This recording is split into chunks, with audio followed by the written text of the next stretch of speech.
പ്രിയപ്പെട്ടവരെ, അള്ളാഹു ചെയ്തു തന്ന ഏറ്റവും വലിയ അനുഗ്രഹമാണ് പരിശുദ്ധമായ റമളാനിൽ നമ്മൾ എത്തിച്ചു എന്നുള്ളത്. എത്തിക്കുകയും ആദ്യത്തെ രാവിൽ തറാവീഹ് നിസ്കരിക്കുകയും ചെയ്തു. അള്ളാഹു അവൻ്റെ അടിമകളിലേക്ക് ഇറങ്ങി വന്നൊരു നോട്ടം ലഭിച്ചാൽ അവനെ ഒരിക്കലും ശിക്ഷിക്കുകയില്ല എന്നും നമ്മൾ പഠിച്ചു.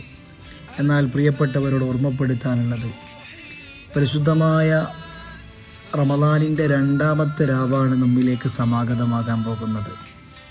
ഇതൊരു ക്ഷണനമാണ്. അള്ളാഹുവിൻ്റെ ഹബീബായ റസൂലുള്ളാഹി സ്വല്ലല്ലാഹു അലൈഹി വസല്ലം തങ്ങൾ പഠിപ്പിച്ചുവല്ലോ, ഇദാ ജാഅ റമളാൻ ഫുതിഹത് അബ്വാബുൽ ജന്ന വഉലിഖത് അബ്വാബുൻ നാർ വസുൽസിലത്തി ശയാത്തീൻ. റമളാനിന് സമാഗതമായാൽ സ്വർഗത്തിൻ്റെ വാതിലുകൾ തുറക്കപ്പെടുകയും നരകത്തിൻ്റെ വാതിലുകൾ കൊട്ടിയടക്കപ്പെടുകയും ശൈത്വാന്മാരെ ചങ്ങലക്കിടപ്പെടുകയും ചെയ്യുമെന്ന് ഹബീബായ റസൂലുള്ളാഹി സ്വല്ലല്ലാഹു അലൈഹി വസല്ലം തങ്ങൾ പഠിപ്പിച്ചിട്ടുണ്ട്. ഇവിടെ ഒരു ചോദ്യമാണ്, മടങ്ങാൻ നമ്മൾ തയ്യാറാണോ? ഈ റമളാനിൽ നന്നാവാൻ നമുക്ക് ആഗ്രഹമുണ്ടോ? എങ്കിൽ അള്ളാഹു ഇതെല്ലാം നൽകും. അള്ളാഹു തൗഫീഖ് നൽകട്ടെ. അള്ളാഹുവിൻ്റെ ഖുദ്സിയായ ഒരു ഹദീസിൽ കാണാം, യാ അയ്യുഹന്നാസ് ഖദ് അളല്ലക്കും ശഹ്റുൻ അളീമുൻ ശഹ്റുൻ മുബാറക്കുൻ. അനുഗ്രഹീതമായ മാസം, വളരെ വണ്ണമാക്കപ്പെട്ട മാസം നിങ്ങളെ മൂടിയിരിക്കുന്നു.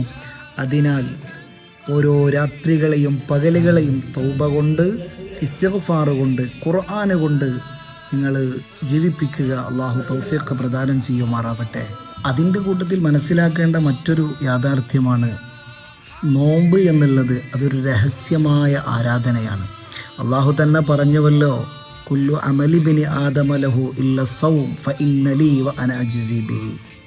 നോമ്പല്ലാത്ത എല്ലാ ആരാധനകളും അത് ഓരോ അടിമകൾക്കുമുള്ളതാണ്, എന്നാൽ ഓരോ ആദം സന്തതികൾക്കുമുള്ളതാണ്. എന്നാൽ നോമ്പ് അതെനിക്കുള്ളതാണ്, ആ നോമ്പിന് പ്രതിഫലം നൽകുന്നവനും ഞാനാണ് എന്ന് അള്ളാഹു സുബ്ഹാനഹു വ തആല ഓർമ്മപ്പെടുത്തി. എന്നാൽ നമ്മളൊരു തീരുമാനമെടുക്കണം. എന്താ തീരുമാനം? വിശ്വാസിയായിട്ട് കൂലി പ്രതീക്ഷിച്ചുകൊണ്ട് നീ എങ്ങാനും നോമ്പനുഷ്ഠിച്ചാൽ, അള്ളാഹുവിൻ്റെ മുത്തുനബി പറഞ്ഞുവല്ലോ, മൻ സ്വാമ റമളാന ഈമാനൻ വഹ്തിസാബൻ ഗുഫിറ ലഹു മാ തഖദ്ദമ മിൻ ദംബിഹി. വിശ്വാസിയായിട്ട് കൂലി ആഗ്രഹിച്ചവനായിട്ട് ഈ നോമ്പിനെ പരിപൂർണമായി പരിഗണിച്ചാൽ ഗുഫിറ ലഹു മാ തഖദ്ദമ മിൻ ദംബിഹി, നിന്റെ മുൻകഴിഞ്ഞ പാപങ്ങളൊക്കെ അള്ളാഹു നിനക്ക് പുറത്തു തരും.